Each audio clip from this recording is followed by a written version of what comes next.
Hi, friends. This is Sarah. I'm the host of Can I Talk to Your Grandma? I'm so glad you're here. Welcome to episode 12. This is a part 2 episode, so you may want to check out episode 11 first, or if you've already listened to that last week, just a refresher that Karen and I talked about how she got on Instagram and her teaching career and her 42-year marriage. And anyway, she's just so wonderful, and I'm so honored that we got to chat today.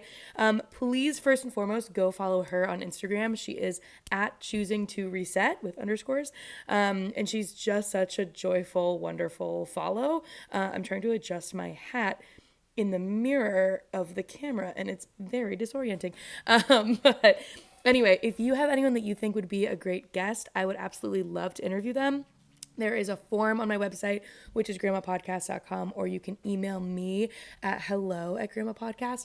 Or if you just have a little snippet, if your grandma wouldn't want to be a full guest or is no longer with us or is no longer in your life, please send me your stories anyway, if it's a voice note or just a short little story, and I'm going to start reading them on the podcast. So I'm super excited. Make sure you're following Can I Talk to Your Grandma on social media. What else can I shamelessly plug? There's merch. Last plug, if this episode makes you think of anyone, send it to them or just reach out. If it makes you think of your grandma, just give her a call. Can't hurt. Anyway, I hope you love this conversation with Karen. I just love her. I'm her biggest fan, which I'm sure a lot of people would tell you they are because she's very beloved, and very humble and very great. So anyway, here's Karen.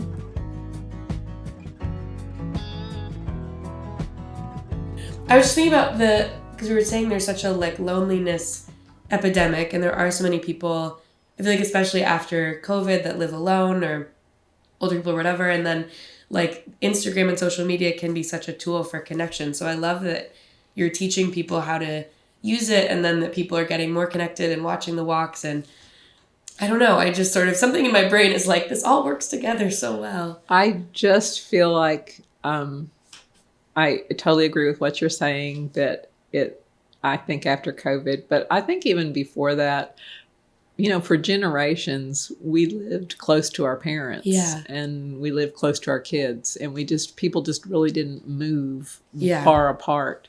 And, my daughter lives in Asheville, and she's also lived in Florida. She's also lived in Savannah, Georgia. And so to be able to connect with people requires, the use of technology now. Right. And so if you want to still be connected to the people that you love, then you're going to have to learn to do that. Yeah. So that's what I've done. Yeah. It's amazing. I don't know. It's just a great, adaptability or something to be able to continue to learn and stay with it. Just seems powerful, especially now. Well, I think so. And there is a loneliness epidemic. Yeah. And it's, there's research that says it shortens your lifespan. Just being lonely, it's like a disease. Yeah. And it's just one of those areas that I'm pretty passionate about making social connections.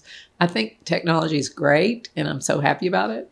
But I really encourage my friends to make friends, to make real friends, and to get out, and whether it's volunteer at the library, or I help with junior master gardeners. I've taken master gardening classes. I'm not a great gardener, but I wanted to connect with people, and that's a really great way to do that. Yeah. It seems like you have a very thriving in-person social life. So I am an introvert. Oh, are you? I know, isn't that weird? But that is shocking. But I am. But my friend Tanis, I tell everyone she's my social planner, because she's the one who gets out and finds us things to do, and it's like, this is a good idea. Let's do this. Is she the Bunko host? She's got me in the Bunko group. I got She also got me in Master Gardeners, I think. I'm pretty sure she did. And our Thirsty Thursday group. Love the Thirsty Thursday She group. set that up. And she's also the one who calls me and says, let's go look at such and such. Let's go look at, they have model homes are open at the new neighborhood. Let's go see what. So fun. Like a parade of homes. I love that. No, this is just walk through with realtors. Just like you're shopping. It's fine. We walk in and we're like, the first thing we tell them is, we're not buying anything. We just want to see what your houses look like. We're just looking. We're just window shopping. And so, I'm lucky enough to have that person in my life. And I think That's everybody amazing. needs a social planner if you are an introvert. Because honestly, I would probably just stay on my property if I didn't have her. But she pushes me out of my box. I love that. And you guys met through work? Through work. And you've been friends for a long time, right? Yeah, I think we figured it out the other day. It was over 30 years. Wow. Yeah. That's a lot of friendship. I know. That's it is. awesome. And she lives across the road from me. That's Yeah. amazing. Amazing. That's so surprising to me that you're an introvert. It just seems like you have so many.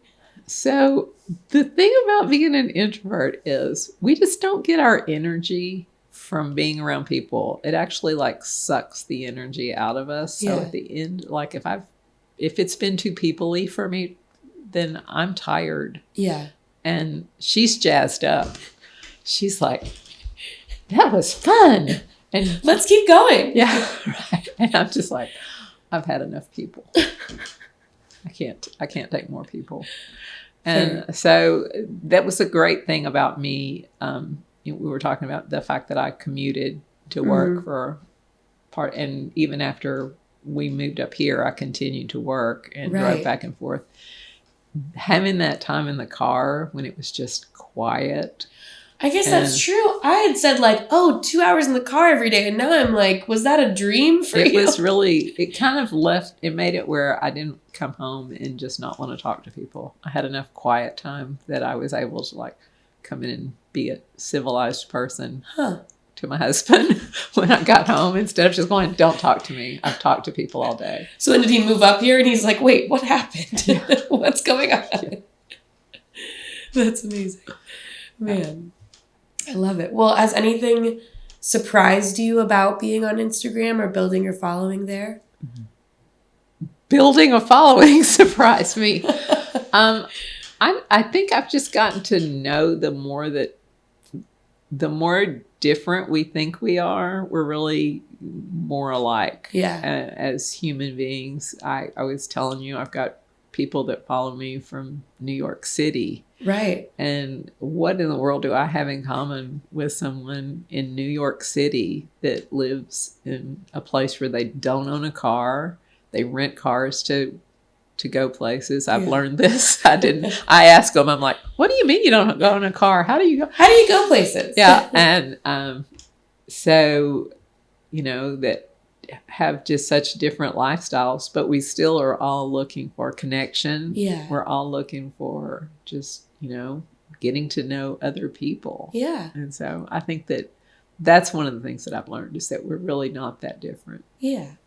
I love that. Yeah. That's so sweet. I've done, I think I was telling you 16 or 17 of these interviews, and it's amazing how similar some of the stories are that are totally different, but everyone sort of has these similar outlooks on their lives and gratefulness and graciousness for everything they've been given. And I don't know, from very, very different backgrounds and upbringings. And it's just been really... Yeah. I've enjoyed going back and watching. I'm like, I wish you'd started sooner. Because I think you've probably, there's probably some people that their story was never told that had great stories. Yeah, I actually just had, maybe I'll cut this part out, I don't know, but I did an interview kind of as a tester a couple of years ago, and it's the first guest that's passed that I interviewed, and I feel like it kind of gave a new weight to everything I've done. Of the family was so grateful to have the recording, and I didn't do video then, it was just the voice, but just having his stories and everything, and I was sort of like, whoa, this is a really meaningful thing for people, and just kind of, I don't know, it was another moment where I was like, even if it doesn't go on Instagram or TikTok or whatever, it's just a meaningful project. I'm happy that I'm doing it. Good. Feels good. But anyway, I want to talk about the comfort creators concept that you were talking a little bit about. Well, it's not my concept. Right, sorry. Whose was it? I don't know. Shannon. I'm sorry, Shannon. I don't remember. Shannon somebody. We'll find. Anyway, she talks about the fact that that's just kind of becoming, I don't know, I wouldn't use the word genre, but that's probably the closest word to it, but a niche in social media is just being the type person that other people want to be friends with. Not that they want to watch or view, but they want to connect with. It's less like of an aspirational thing. It's more of like a connection, mutual. And I mean, every single day, I would tell you in the last 365 days, at least 365 times, someone has sent me a message during the day and say, I would love to be friends with you, or I would love to be able to go on a walk with you. I would love to, I wish I lived closer. Yeah. And I think we could be friends, those kind of things. And that's awesome because I agree. I feel the same way. I feel like, I think we could be friends. Yeah. I'm excited. And I was at HEB yesterday and I had two people that, walked up to me and said, are you Karen? Are you that person on Instagram? Are you choosing Teresa? And they never say that. I don't think people ever know much. They say Karen? They'll say Karen, or they'll say that lady who talks. Are you the lady who says good morning? Good morning, friends. Yeah. And so, it's nice to be able to say hello. Yes, I am that person. And it's nice to meet you. Yeah. And I'm so glad to meet you. I love that. Yeah. So I think that that's the thing that about comfort creators is that we're looking for people who are authentic. I mean, I fail miserably. I have 2 different times. I've told people, I think I upset a whole lot of people's worlds. I'm on the wrong day. I'm like, happy Thursday. And they're like, Karen, it's not Thursday. I have a doctor's appointment on Thursday. It's Wednesday. You gave me a heart attack. Because I thought I was supposed to go to the doctor. I'm going to run into the calendar to make sure I haven't missed my doctor's appointment. So I mess up all the time, but instead of me going in and editing that out or making up like I'm going to pretend walk to do it right, I'm going forward because I want them to just see me instead of seeing all the bells and whistles. Yeah. Have you seen the Taylor Swift stuff where like she talks about being grateful for being famous or whatever, and people say we made the right person famous? That's what I kept thinking about all day. It's like Instagram made the right person. Instagram famous.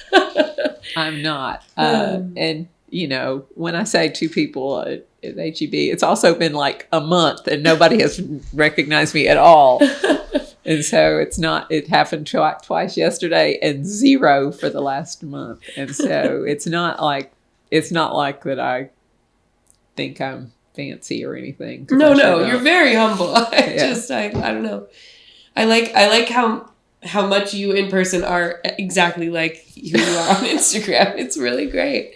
It's really nice. Well, that's good because I honestly just don't know any other way to be. I mean, I'm gonna be, and I've had people like try to get me to sell their products and things. Oh, do ads and stuff? And I'm just like, you really don't want me because I would really tell them that I really didn't like this if I don't like it. I would say, I really don't like this. But that makes you so much more trustworthy. If you are going to sell something, then I'm definitely going to buy it. Well, I wore this real super cute red jacket the other day, which I bought at a thrift store.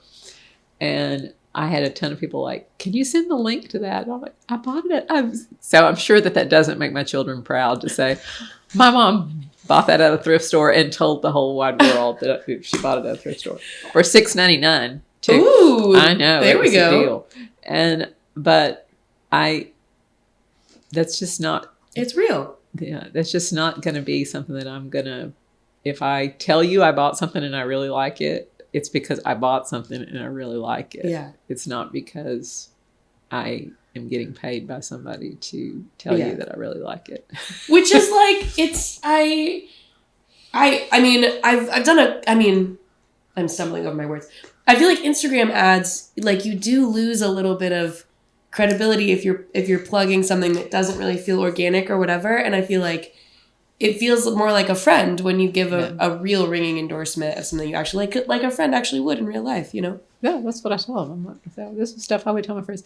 But I'm going to tell you that there are some people that I think do an excellent job, and they are very selective with who they or sponsor. So I'm not throwing shade For on sure. anybody who does that. This is most of their jobs. I'm fortunate enough that I'm retired, and it is not.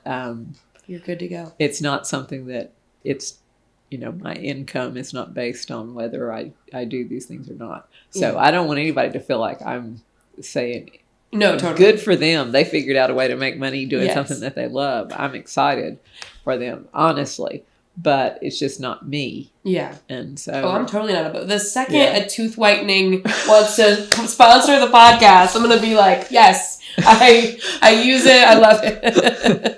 A tooth whitening company. I don't even know. Yeah, find me. I don't know. Yeah. So you have great teeth. There's no reason for you to have. Thank you. No. Okay, so you've said that Instagram is kind of your main thing, and you're not really on Facebook. I have so I have really smart people that follow me that have helped me a whole lot. And one of the things that I got advice from someone who knows what they're doing, told me to make sure that I secure my name everywhere. Oh, that's wise. Because you don't want to have someone that comes in and is using your name. Yeah. For maybe not the best reasons. Have you had people try to impersonate you? I did. That's why I had to gosh. get the blue check. Oh, if you notice, I didn't have a blue check. I mean, I think it's ridiculous that I'm paying money to be on Instagram, but I am. I'm paying money now to be on Instagram because there were two fake accounts. They were like using my pictures and me, and they weren't me. And of course, people follow them thinking they're me, and then they start hitting them up for money. Oh no! So anyway, we got that all cleared up. But yes, so I'm so sorry. It's okay.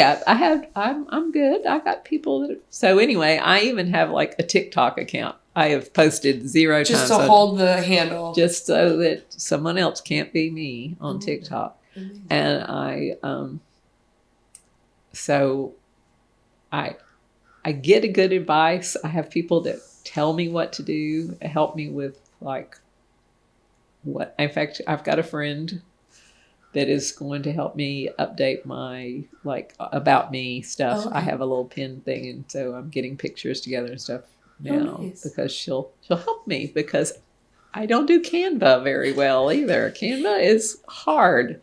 It's tricky. All those design softwares. Yeah, she loves it. So she's good. She's good at it. That's good. And this is your friend that does the GIFs and the mugs. Oh, different. This is a different. So many talented friends. I have very talented friends. So no, this friend of mine, she's fascinating. She's lived since I've known her, which is like a year.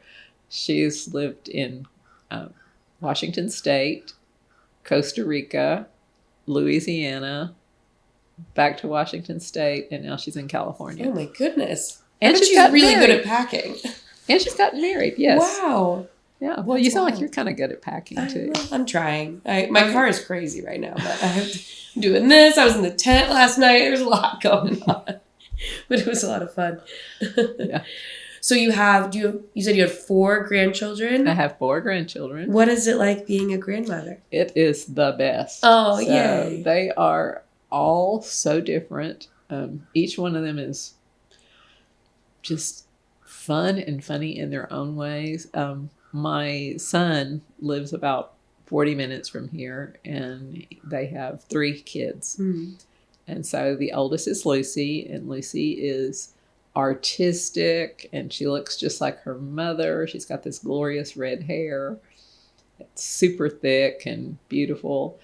And then the middle one is Ellie. Her name is Elliot, and she is different from Lucy. They're both they love each other. They're super close, but they're not the same personality at all. Ellie is very black or white, right or wrong, precise. Lucy's more free-spirited, and they just blend together so well. And then their youngest is Davy. Davy's my youngest. He's my only grandson and the youngest grandchild. And he's a bright red hair. His hair is like the color of that couch. Oh He is bright. It's not this auburn red, dark red. And he's funny and he loves small things and, working little. And like the other day, he got a present from at Christmas time, and the tag had a little loop on it. He wanted to go put it on the tree, and he did it. I mean, he's 2, and he's just real. My goodness. Charlotte she's the most verbal at the age that she was of any of the grandchildren, and she's got this huge vocabulary, and she's very precise, but she doesn't forget anything. So whenever she calls, she checks up on things that we talked about. At 2 years old? Yes. Oh my goodness. Yes. But she's also one that cracks up her mom sometimes, because she'll look at someone in a restaurant and say, "How old are you?" So my daughter's always like, "Charlotte, we don't say how old are you to people." Or you can, and like Miss Carol, just say, "You can't ask me that." No, you can't ask me. You can't ask me. So they're all 3 very different personalities, but fun. I love that. To get to see from a distance, when you're a grandparent and you get to see your own children being successful parents. I was going to ask, what's it like to watch your kids be parents? It's the best because they're good at it. I mean, both of my children and their spouses are just good parents, and so it's the best. I'm not like worried, left walking the floor worried that they're not taking care of business. They are. So, I love that. What makes them such good parents? I don't know. I think I think they're just good people to start with, but they just they're just calm, and they're not as stressed out as I was at their age, and they're just, they're successful people. And so because of that, they're able to raise their kids that way. Yeah. So. Well, you said you had your daughter really young, right? You were 20? I was 21. 21. Yeah. Oh my goodness. Yeah, I was. Yeah. Isn't that funny that whenever I was that age, told you there's something in this air. Whenever I was that age, it didn't feel that young. I thought I was just all grown up. Right. And I look back now, and we were just kids. I was young. And so both of my kids were a little older when they had kids. And I think that probably helps too, to not make as many mistakes as we make. They're a little calmer, maybe. They're a little more settled in their lives. I love asking people, how did you name your children? So, my grandmother, who I love, I have 2 grandmothers. They were both amazing. My dad's mom's name was Pearlie Bell. What a name! Isn't that a great name? But I didn't want to name my kids that. Pearlie Bell. Pearlie Bell. Oh my gosh. And my grandmother that lived close by where I lived, and that, was really a part of my life. And she was only 44 when I was born, because my great grandmother was 20 when she had her. Okay, yeah. And then my grandmother was 20 when she had my mom. Oh, okay. And so, it's like they weren't that old. Quick generations. Yes, moving that's along. right. We moved along. So she was involved in my life, and her name was Helen Rachel. Okay. And so I named her Rachel after that. My mom's middle name was Ann, so that was my daughter's middle name and my middle name. My son, I just wanted a short name. I didn't, because our last name is Smithson. Yeah. So I didn't want something that was going to be like hard, a long name. And so I wanted something that was short and clean. And my my husband's brother's middle name was Kent. My brother's name was Kenneth.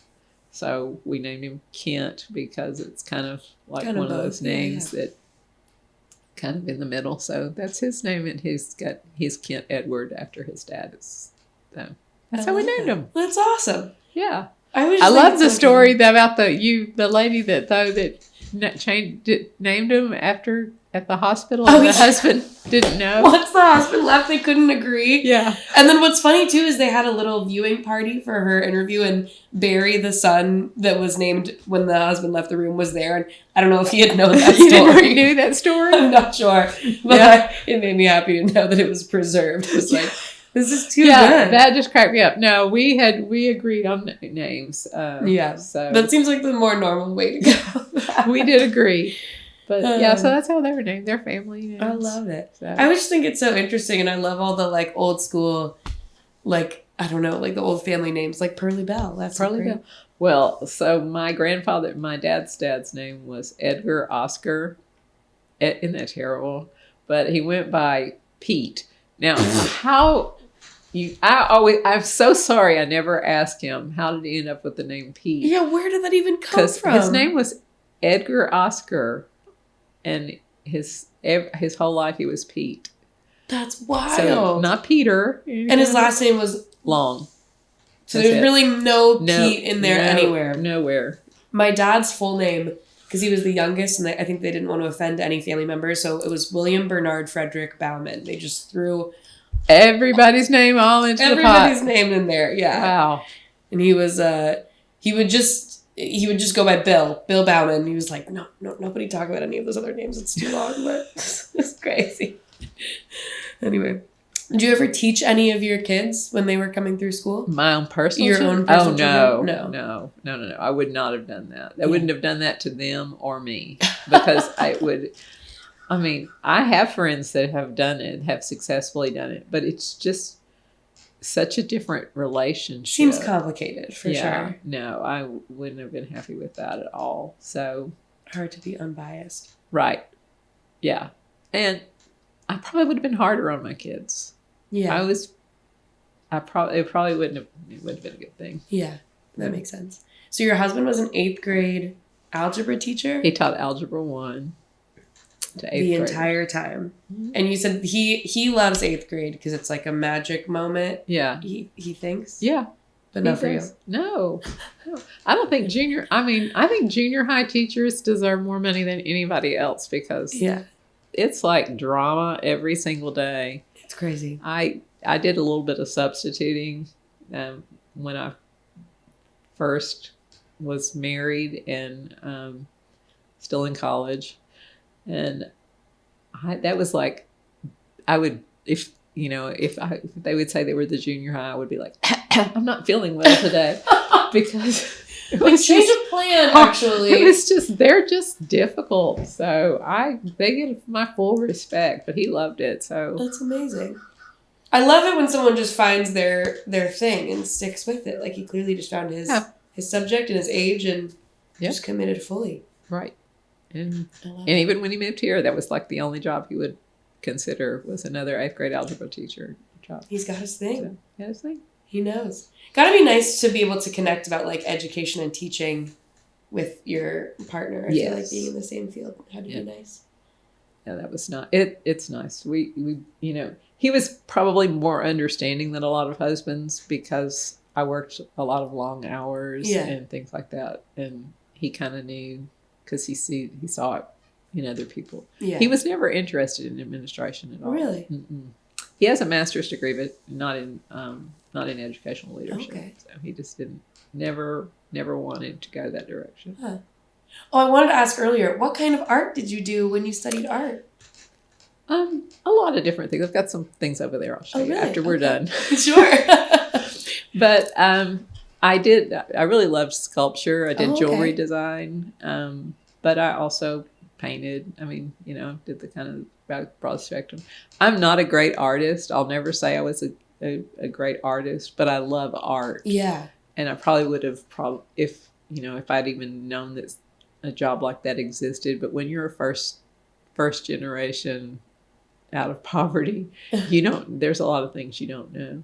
Yeah. And I didn't know that there was an art history jobs. I would have loved that. That would have been right up my alley. Because I clearly have a great eye. I love artistic things. I'm just not a great artist. But yeah. I was gonna ask, do you do any jewelry making or anything still, or any sculpture? I don't. Just because it just takes so much equipment. Yeah. Stuff. I actually, I do some watercolors and things like that now. Yeah. And do some paintings, but not a lot. Yeah. Not as much as I wish I did. I just don't have as much time to be creative as I thought I would. You have a very full boat of friends and Instagram and projects and home, and Right. you have a lot going on. In the future in Instagram, do you have any goals or any things that you want to, I don't know, any plans? So no. I like that. The word that I chose this year is opportunity, because I really let fear. I had a lot of people when I first started asking me to do things that I was like, oh no, I could never do that. And I think that was probably a mistake. And I think that I really need to just open myself up more to opportunities and what's out there, and just to see, just continue to grow. But that's it. I'm happy. I don't know why anyone follows me still. And so congratulations that, you kind of have a plan, and why you want people to do what you want to do, but I don't. And I'm, if it all goes away tomorrow, I'm okay. I love and that. So it's just, that makes it a little bit freeing. Yeah. It's like I'm not the person on TikTok that's crying because they're going to lose their income, away. which is very sad to me. So yeah, I feel like it's a unique spot that you're in, where you got to kind of grow this thing very organically, and you have such a sweet following that really supports you and loves you, and I have connects. the best people on social media. Yeah, absolutely. They are kind. I people ask me all the time, do you have mean comments? So rarely that I can hardly tell you. And what I do have, the group mentality kind of takes care of it. They kind of run them off. Yeah. So I just, they're just very kind, very supportive. Yeah. I mean, I think you set the tone, and then everyone kind of follows. I don't know either, but I appreciate them. Yeah. I just can't even tell you how much. I love that. Yeah.